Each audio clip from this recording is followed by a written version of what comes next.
امثال کی کتاب اس کا 4 باب۔ آئے میرے بیٹو، باپ کی تربیت پر کان لگاؤ اور فہم حاصل کرنے کے لیے توجہ کرو، کیونکہ میں تم کو اچھی تلقین کرتا ہوں۔ تم میری تعلیم کو ترک نہ کرنا، کیونکہ میں بھی اپنے باپ کا بیٹا تھا اور اپنی ماں کی نگاہ میں نازک اور اکیلا لاڈلا۔ باپ نے مجھے سکھایا اور مجھ سے کہا، میری باتیں تیرے دل میں رہیں، میرے فرمان بجا لا اور زندہ رہ۔ حکمت حاصل کر، فہم حاصل کر، بھولنا مت، میرے منہ کی باتوں سے برگشتہ نہ ہونا۔ حکمت کو ترک نہ کرنا، وہ تیری حفاظت کرے گی۔ اس سے محبت رکھنا، وہ تیری نگہبان ہوگی۔ حکمت افضل اصل ہے، بس حکمت حاصل کر، بلکہ اپنے تمام حاصلات سے فہم حاصل کر، اس کی تنظیم کر اور وہ تجھے سرفراز کرے گی۔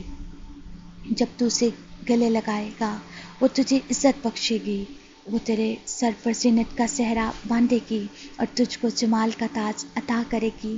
آئے میرے بیٹے، سن اور میری باتوں کو قبول کر، اور تیری زندگی کے دن بہت سے ہوں گے۔ میں نے تجھے حکمت کی راہ بتائی ہے، وہ راہ راست پر تیری رہنمائی کی ہے۔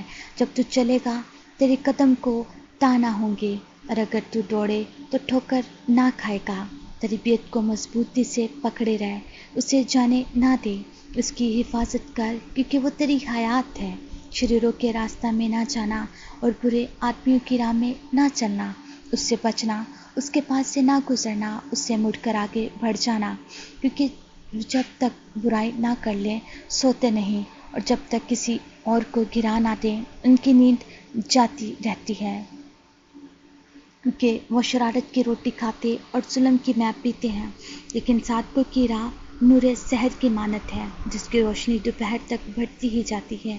شروروں کی راہ تاریکی کی مانند ہے، وہ نہیں جانتے کہ کن چیزوں سے ان کو ٹھوکر لگتی ہے۔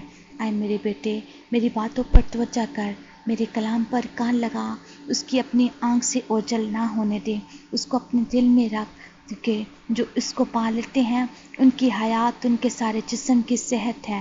اپنے دل کو خوب صاف کر، حفاظت کر، کیونکہ زندگی کا سرچشمہ وہی ہے۔ کج کو منہ تجھ سے الگ رہیں، درو گولب تجھ سے دور ہوں، تیری آنکھیں سامنے ہی نظر کریں اور تیری پلکیں سیدھی رہیں۔ اپنے پاؤں کے راستہ کو ہموار بنا اور تیری سب راہیں قائم رہیں، نہ داہنے مڑ نہ بائیں، اور پاؤں کو بدی سے ہٹا لے۔ آمین۔